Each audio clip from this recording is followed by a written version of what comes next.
Things have moved very quickly for Brendon Hartley. Just a couple of weeks ago, he was pondering life after Porsche, and a possible future in IndyCar. Now he has not only made his Grand Prix debut with Toro Rosso, he's also being lined up for a full season in 2018. Hartley's entry into F1 at the age of 27 is a fantastic story for the sport. In recent years it's been all about youth, with drivers seemingly over the hill if they don't make it by 22 or 23. For someone to get a chance after diverting into sports car racing must give hope to many drivers who have seemingly missed the boat. But should we be surprised that the Kiwi arrived from nowhere and performed so competently? Not really, because his time with Porsche has given him some fantastic experience, just as Sauber Mercedes did the same for Michael Schumacher back in 199,091.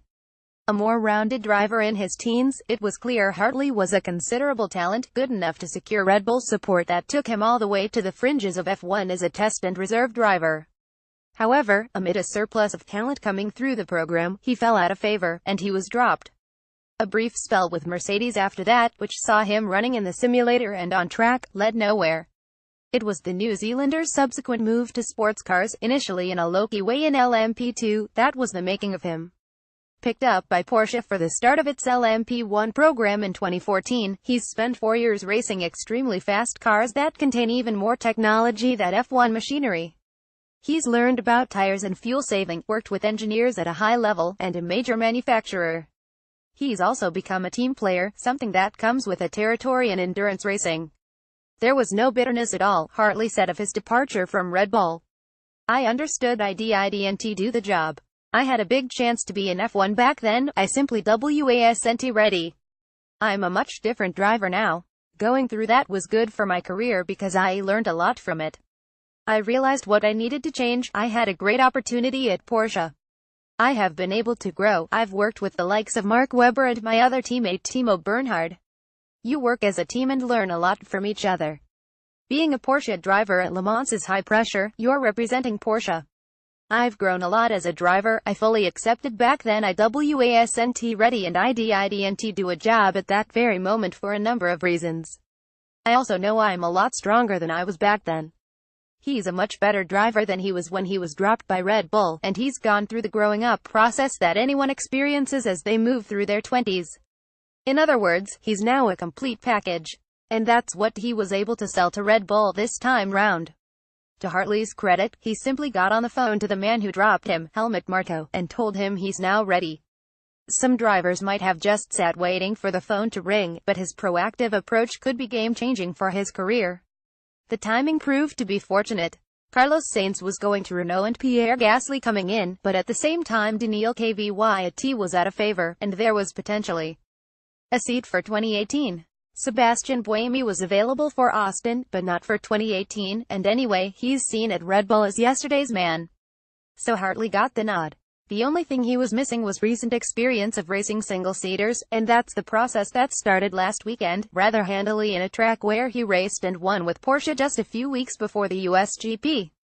Time in the Red Bull simulator gave him something of a head start, but there's no substitute for getting out in the real car.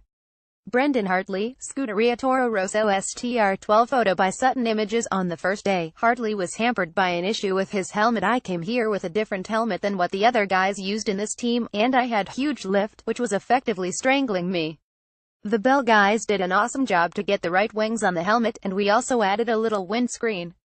But, that mishap aside, Hartley's debut weekend went like clockwork.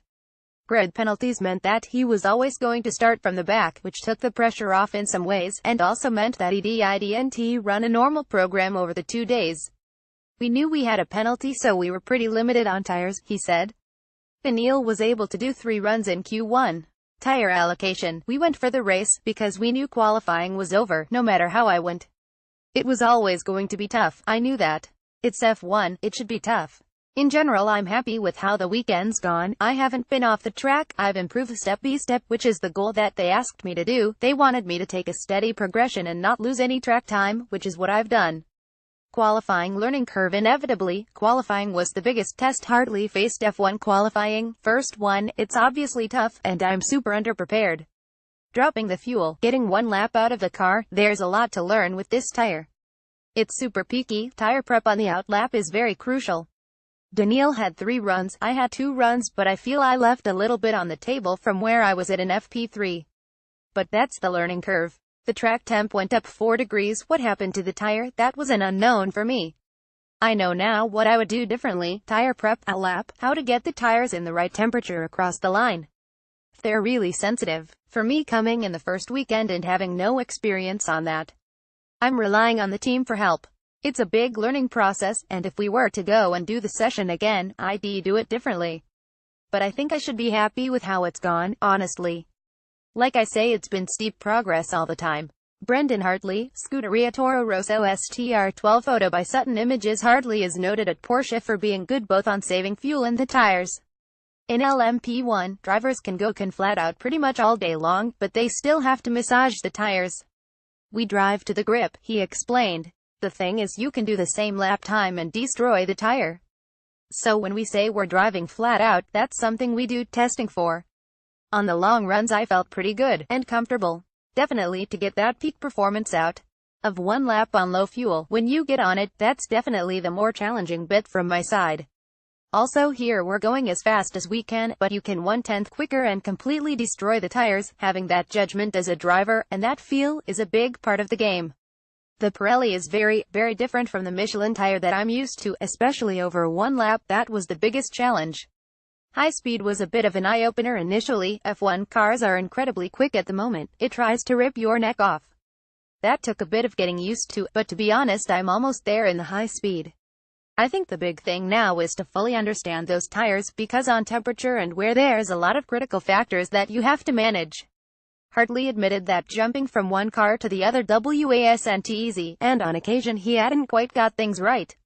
Between the LMP1 car and the F1, they're equally complicated, but all completely different processes and buttons, he said. I feel pretty on top of it.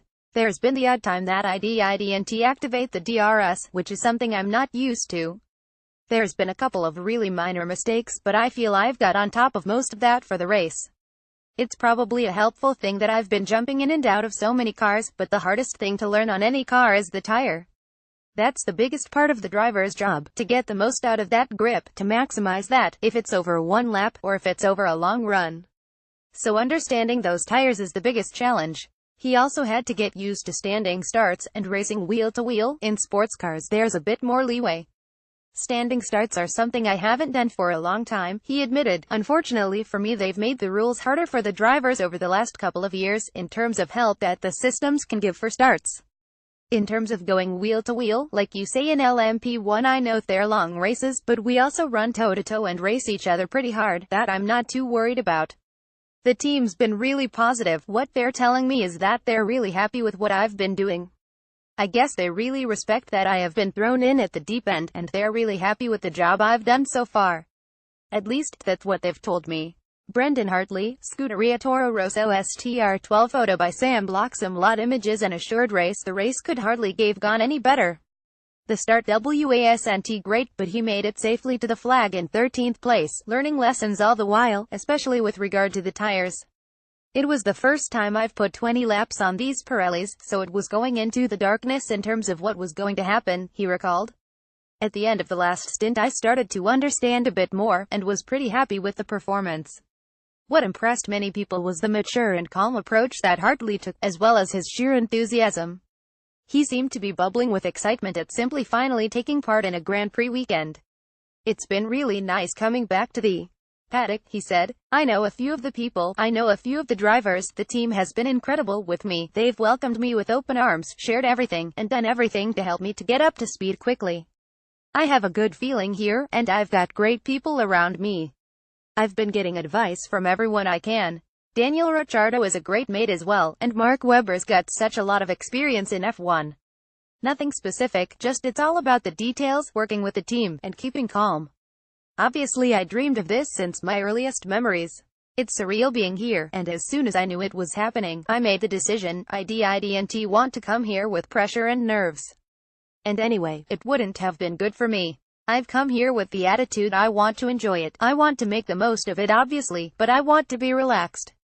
I know I perform better like that, and so far that's what I've done. The bottom line is that his newfound maturity helped to carry Hartley through. I guess as a 27-year-old that's been a lot easier for me than as a young chap, and that's something that I feel a lot stronger at than in the past. I have come here relaxed and not thinking about those things. Daniel Ricciardo, Red Bull Racing, and Brendon Hartley, Scuderia Toro Rosso on the driver's parade photo by Sutton Images.